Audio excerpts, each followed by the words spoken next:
Hello to you. I do hope you're well. Welcome to this video on the changes to the AQA GCSE Religious Studies questions. So we'll be looking at the changes from 2026 to question 2, which will now be worth 1 mark, and also to question 4, which will now be worth 6 marks. And I'll be sharing with you some model answers as well as your new exam technique so that you can feel confident about securing full marks in the exam. Let's begin with a quick overview of what is staying the same and what will be changing from 2026, because it's really important to remember that the vast majority of things will be staying the same. So the content will be exactly the same as the specification itself is not changing. The number of exams and the length of the exams will also be remaining the same. So you will be sitting 2 exam papers and they will be 1 hour, 45 minutes in length each. Question 1 will be the same. It will still be worth 1 mark. And for that 1 mark, you just need to identify whether A, B, C, or D is the correct answer. Question 3 will be remaining the same in that it is still worth 4 marks and you will be asked to explain 2. There will be a minor adjustment to the wording in that the word contrasting has been replaced by the word different, but that just makes it easier to read and understand the question in the exam room. And then finally, question 5 will also be remaining the same as well. So it will still be worth 12 marks and it will of course ask you to evaluate the statement. So what is actually changing from 2026? Well, question 2, which used to ask us to give 2, is now worth just 1 mark. So instead of asking you to give 2 for 2 marks, you now just need to give 1 for 1 mark. So of course, that makes it much easier for us because we now only have to think of 1 answer. Question 3, as I mentioned, is going to be slightly adjusted in that the wording will change. The word contrasting is being replaced by the word different. And of course, the word contrasting means different. So it's just going to make it easier to read and understand that question in the exam room. And then finally, question 4 is changing. It is still going to ask you to explain 2 with reference to scripture, but it is now worth 6 marks instead of 5. Now, this doesn't mean you need to change how you answer the question. It just means that the way it's being examined is changing. So the way I want you to think about question 4 is that it is 4 plus 2, in that you are going to be awarded 4 marks for 2 detailed explanations, and then the examiner will award you 2 bonus marks for including a source of authority and then applying that as part of your explanation. So you are going to be writing this as if it was a full marker. You're just going to make sure that one of your 2 explanations has got a named source of authority and that you then apply that source of authority as part of your explanation. So they can then go back and award you those 2 bonus marks. So to give you an example of this, on the themes paper for theme B, you could be asked to explain 2 religious beliefs about animal experimentation and to refer to scripture as part of your answer. So for one of your detailed explanations, you might write that some Christians would allow animal experimentation because in the Bible it says that they may rule over all the creatures. This means that they can use animals in ways that are advantageous to them. So that would first of all get 2 marks because it is a detailed explanation.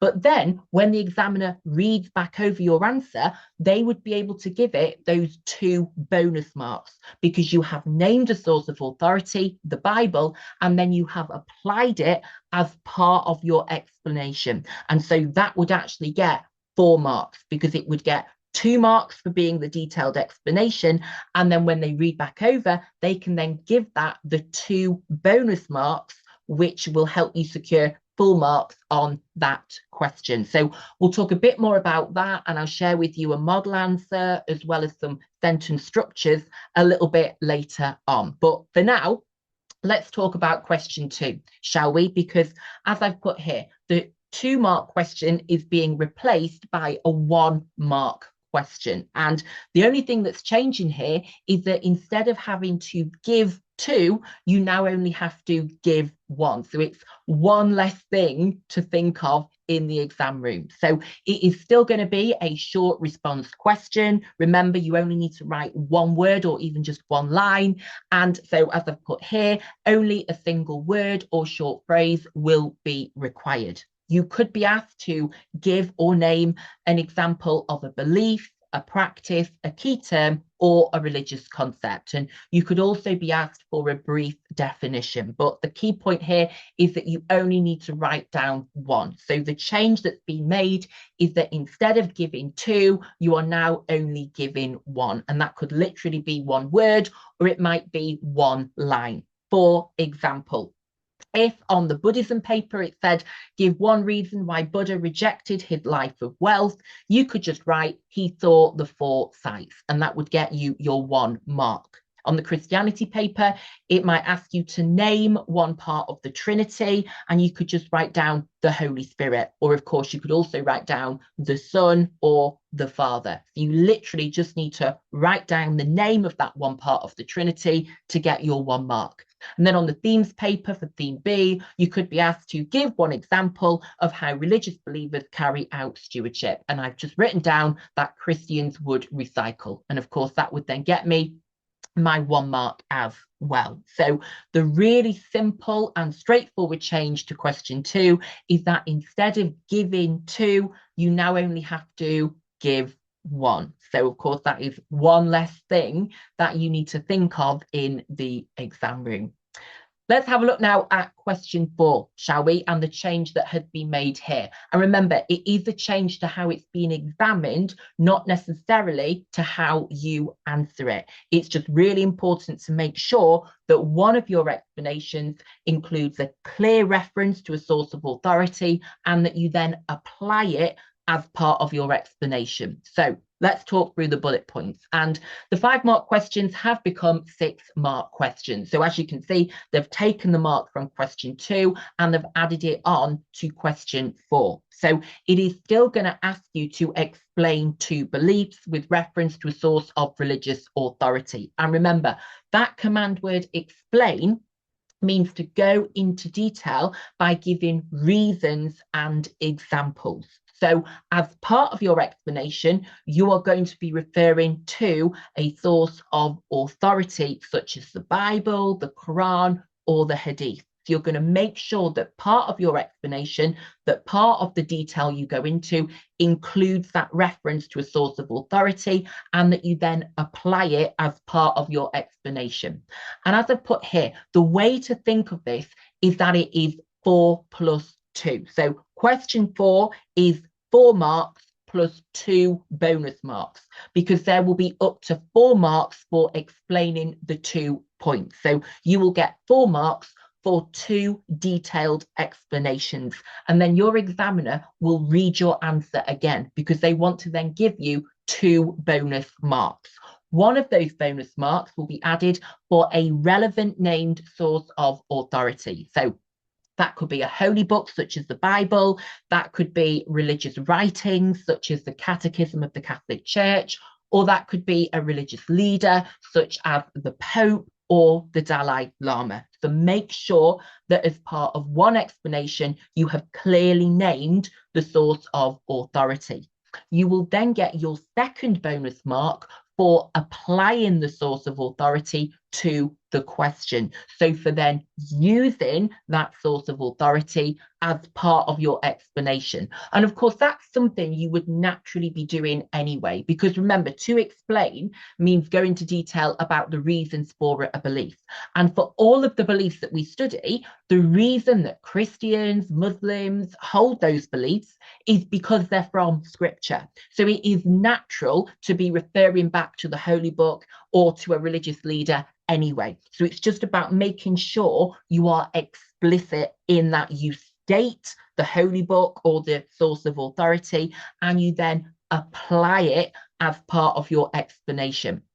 So if we just have a look at the mark scheme that your examiner will actually be using, this makes, I think, that 4+2 model a bit easier to understand, because as you can see, you are getting 4 marks for having 2 detailed explanations of a relevant and accurate teaching.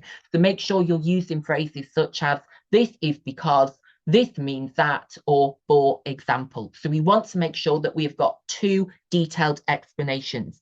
And we also want to make sure that one of those explanations has got a clear reference to scripture. So make sure that one of your explanations has named and applied a relevant source of authority as part of your explanation. And I like to think of them as bonus marks, because you don't need to add on to your explanations. You want to make sure that they are integrated into and included within your explanations.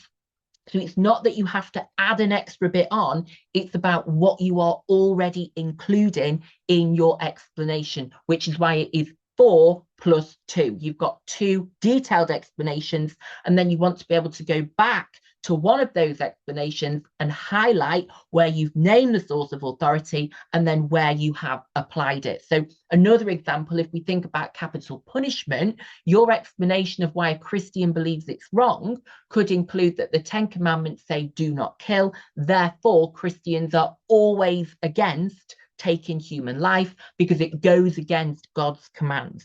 So I'm integrating my source of authority and my application to my explanation. I don't need to then add it on at the end, because I am including it within my explanation. So it's about making sure you are integrating it, because as I say, you would naturally be doing that anyway. When you are explaining any religious belief or teaching, you are going to be referring back to religious scripture, and then you will be applying that scripture.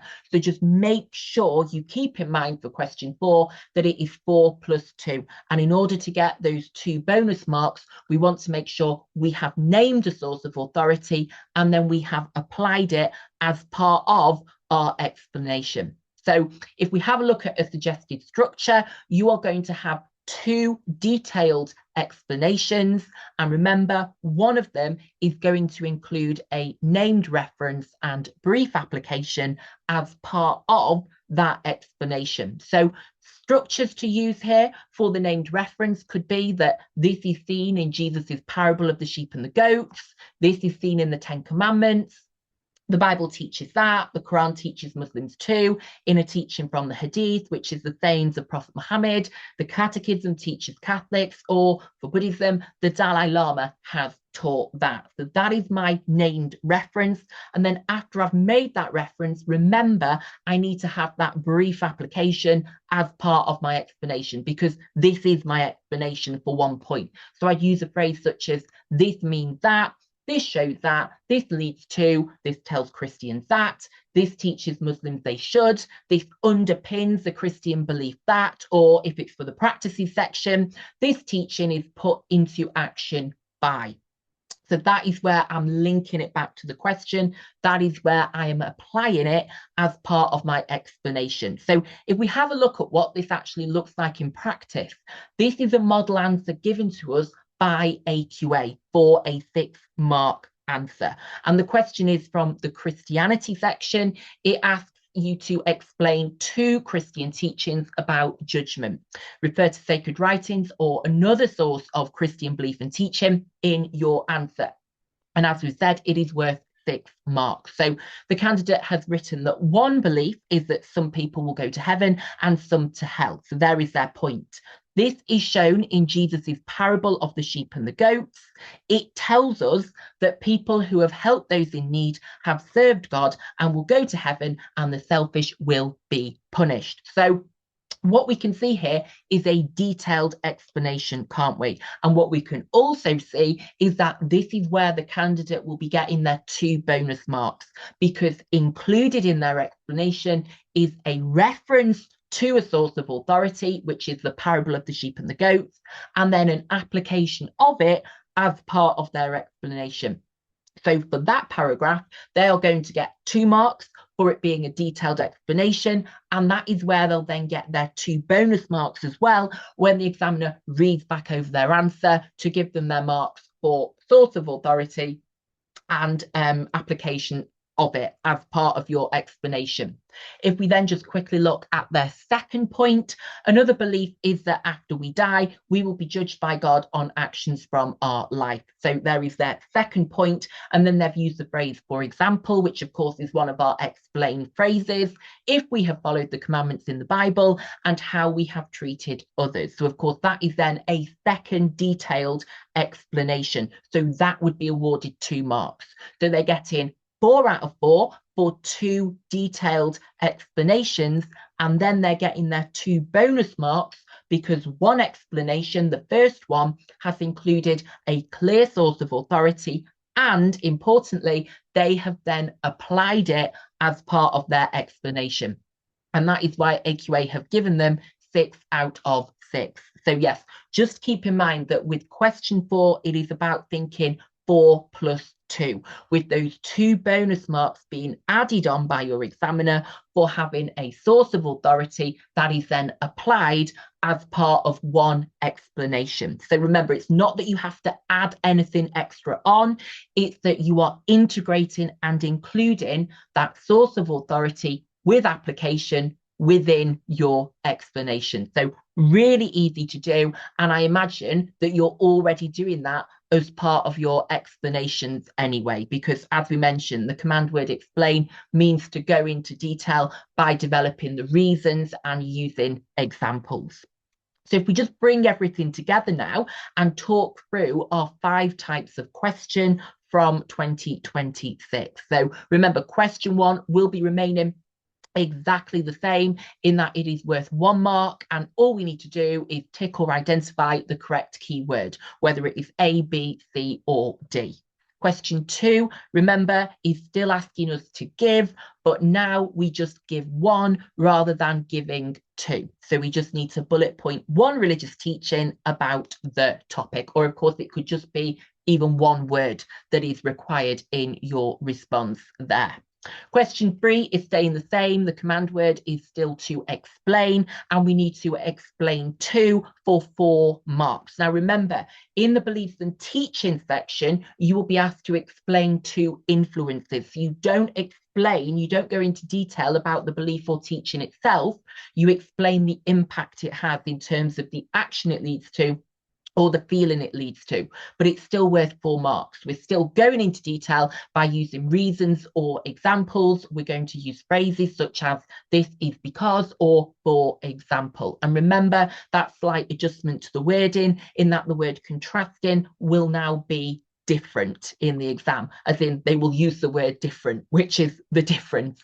For question 4, as we now know, we're still explaining with reference, but now it is going to be awarded 6 marks using that 4 plus 2 model. So again, we're going into detail about 2 religious teachings on the topic, and we are including scripture for 1. We're going to include our source of authority, and we are then applying it as part of explanation to get our 2 bonus marks there. And then finally, question 5, which will ask us to evaluate the statement for 12 marks. So remember, we need to fully explain 2 reasons to agree with the statement. We then need to fully explain 2 reasons to disagree with the statement. Make sure you are using evidence and that you are linking back to the question.